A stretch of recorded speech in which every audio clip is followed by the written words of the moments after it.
निगम नेता प्रतिपक्ष चिंटू चोकसी से मिलने सेंट्रल जेल पहुंचे प्रदेश प्रभारी हरीश चौधरी, प्रदेश अध्यक्ष जीतू पटवारी।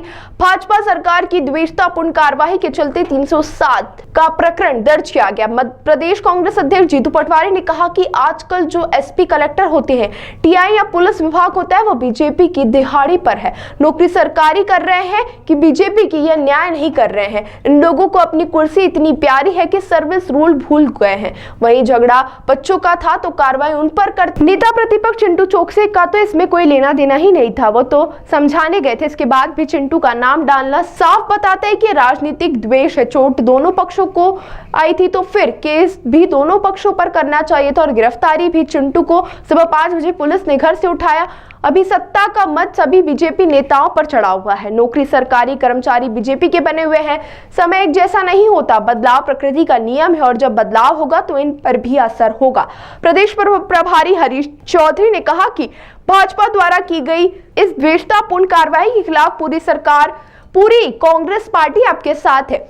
केंद्र से लेकर राज्य और राज्य से लेकर शहर और जिलों तक भाजपा सरकार संविधान को नष्ट कर लोकतंत्र का गला दबाने का निरंतर प्रयास कर रही है। कांग्रेस पार्टी उनके सामने किसी भी परिस्थिति में नहीं झुकेगी। हम भाजपा के खिलाफ सड़क से लेकर संसद तक निरंतर संघर्ष करते रहेंगे।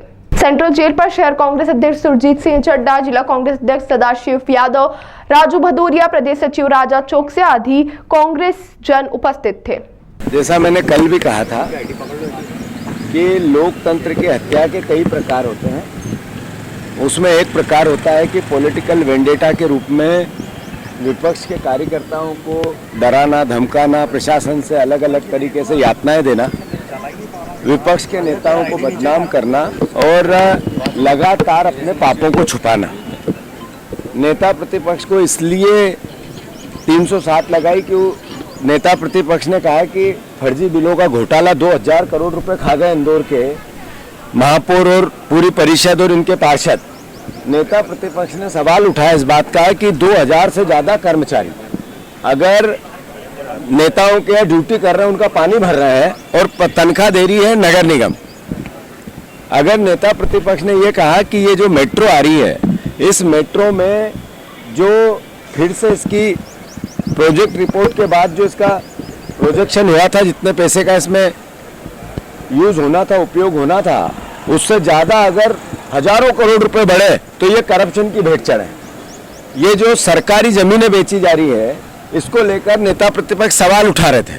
तो ये पूरा घटनाक्रम उसके आसपास का, ये झगड़ा करवाना जानबूझ के उनके बच्चों से, फिर चिंटू चौक से समझाने जाना, उसके बाद भी कोई वीडियो विजुअल, कोई किसी प्रकार का एविडेंस नहीं है, उसके बाद उस पर 307 लगाना। यानी इंदौर वासियों, आप देखो कि आपके पैसे की चोरी भारतीय जनता पार्टी संगठित अपराध के रूप में चोरी कर रही है और अगर उसकी आवाज कोई उठा रहा है तो नेता प्रतिपक्ष की ड्यूटी है, दायित्व है, कांग्रेस जन का दायित्व है, तो उसको 307 नकली असली लगा के जेल भेजा जा रहा है। मैं इंदौर वासियों से प्रार्थना करना चाहता हूँ, चिंटू चौकसे की आज नहीं तो कल जमानत हो जाएगी, पर इंदौर के साथ भारतीय जनता पार्टी हिस्ट्री सीटरों के साथ फोटो खिंचवा कर गुंडई, राजनीतिक माफिया, जैसे मैंने पहले कहा था, किस तरह का वातावरण इंदौर शहर का बन रहा है। ये इंदौर की जो आन बान शान या इसका जो सम्मान है, मां अहिल्या की नगरी का अपना जो संस्कार है, उसकी हत्या हो रही है। और मैं मानता हूं कांग्रेस जन का दायित्व है, पर नागरिकों को जागने का भी दायित्व है। आपने जो मत दिया, उसका मद इतना भयंकर है कि कोई किसी को कुछ नहीं समझ रहा। तो मैं फिर से आप इंदौर की जनता से प्रार्थना करता हूं, अपील करता हूं कि इनके चेहरे को पहचानो। हम तो लीगल लड़ाई भी लड़ेंगे, कानूनी भी लड़ेंगे, पॉलिटिकल भी लड़ेंगे, अपना दायित्व भी निभाएंगे, पर आप लोगों को भी जागना पड़ेगा, इंदौर वासियों को भी जागना पड़ेगा। अगर नहीं जागोगे तो आज चिंटू का नंबर आया, कल किसी रूप में वो हर व्यक्ति जो इनके खिलाफ जाएगा उसको भी इसी तरीके से यातनाएं देंगे। तो हम पूरी पार्टी चिंटू के साथ है, चौकसे जी के, और मैं मानता हूं हमें कानून पे भरोसा है। और 307 लगनी थी तो उधर भी लगनी थी, ज्यादा इधर लगी है, इनके पक्ष में लगी है। पर जिस तरह का हठधर्मिता चल रही है, जैसा मैंने कहा, प्रशासन, पुलिस जिसका दायित्व है इस कानून व्यवस्था को चलाने का, वो भी एक तरह से नौकरी हो गई, दिहाड़ी। कल भी मैंने बोला था, नौकरी नहीं कर रहे, दाड़की कर रहे हैं बीजेपी के नेताओं के। और मैं समझता हूं इनको अपने गिरेबान में झांकना चाहिए, आत्ममंथन करना चाहिए। सारे पुलिस विभाग के साथियों से मेरा आग्रह है कि इस पुलिस की वर्दी को आप इसका सम्मान करो। अगर इतना अपमानित होंगे तो ये जगह जगह पुलिस की जो पिटाई, यही टीआई को मारा गया था, क्यों मारा गया था? क्योंकि पुलिस की वर्दी बाहर हो गई, इसलिए मारा गया था। तो ये गलत हुआ था, होना नहीं था, पर इसका सम्मान करना आप लोगों का दायित्व है, ये भी करो। धन्यवाद। धीरेन्द्र कृष्ण शास्त्री हिंदू ग्राम बताने के बाद धन्यवाद। और सब आगे राजनीतिक देश भावना से चिंटू चौकसी जी और उनके परिवार के साथ जो गलत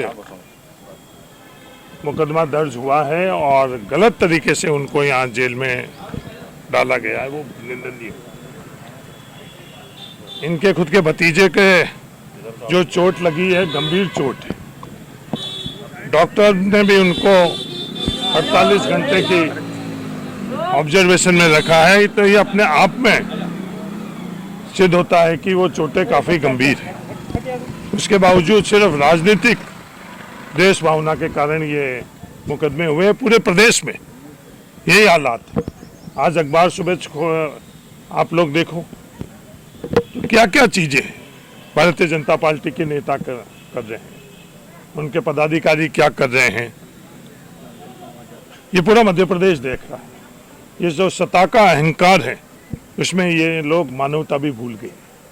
अभी आपकी मुलाकात हुई, अंदर क्या बातचीत हुई है? ये बिल्कुल मुलाकात हुई है। कांग्रेस परिवार चिंटू चौकसी जी के साथ में, प्रदेशाध्यक्ष और तमाम इंदौर के नेतृत्व चिंटू चौकसी के साथ में हम लोग कानूनन तौर के ऊपर ये लड़ाई लड़ेंगे और सड़क पर भी ये लड़ाई लड़ेंगे। राजनीतिक दबाव दिख रही है गिरफ्तारी के पीछे? नहीं, पूरा मुकदमा ही गलत है। मुकदमा का आधार ही गलत है। 307 का मुकदमा ही नहीं था। उल्टा इनके भतीजे के जो चोट आई हुई है, कोई भी जाकर देख सकता है। सामान्य सा अगर मेडिकल के समझ सकता है, वो जाकर उसको देख ले, उनको पता चल जाएगा कि चोट गंभीर किसकी है, ये झगड़े का कारण क्या है। कोई भी जाकर इसका शोध कर ले तो पता चल जाएगा कि जानबूझकर झगड़ा किया गया। और ये पहले दफे नहीं हुए, लगातार ये झगड़े कराने की कोशिश की जा रही है। पर चिंटू चौकसी की आवाज नहीं दबेगी, चिंटू चौकसी नहीं दबेगा, कांग्रेस की आवाज नहीं दब सकती है, कांग्रेस नहीं। कोई शिकायत आपने की जो भतीजे को चोट आई उसको लेके? हाँ बिल्कुल, FIR दर्ज करवाई गई। नहीं, आप लोगों से चिंटू चौकसी की ओर से कोई FIR नहीं हुई अब तक? नहीं, बिल्कुल हुई। आप पता करो। ये बिल्कुल हो चौकसी पे धाराएं लगी हैं, क्या इसे कोर्ट में चुनौती दी जाएगी? नहीं, बिल्कुल नहीं, बिल्कुल गलत धारा ही है। 307 का मुकदमा ही नहीं है, धारा ही नहीं होनी चाहिए।